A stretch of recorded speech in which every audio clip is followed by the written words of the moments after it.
আজকে বিকেলবেলা আমরা বেরিয়েছি আমাদের সামর্থ্য মতো। আমরা কয়েকজন দিদাকে যতটুকু পারবো পিঠে কিনে খাওয়াবো। চলে এসেছি আমরা মিষ্টির দোকানে, যেখানে আছে পাটিসাপটা আর এখানে আছে মালপো, দুটোই একদম পাটিসাপটা মালপো।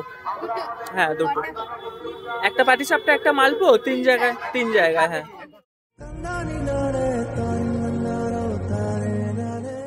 আমাদের এক একটা বাক্স পাটিসাপটা মালপো, আর ওর ইচ্ছা হয়েছে একটা করে মোয়া দেবে, তাহলে তিন রকম তিনজন। ঠিক আছে, একটা প্যাকেট রেডি হয়ে গেছে, ওদিকে রেডি হচ্ছে বাকি দুটো প্যাকেট। এবার সেই ধরনের মানুষগুলোকে আমরা খুঁজছি, এখন খোঁজাখুঁজি চলছে। সম্রাট ওখানে একজন দিদাকে ডাকতে গেছে, কিন্তু এই দিদাটাকে তো কিছু কিনে দিতে হবে।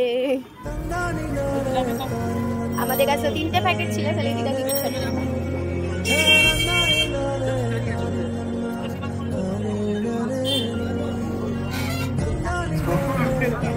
আবার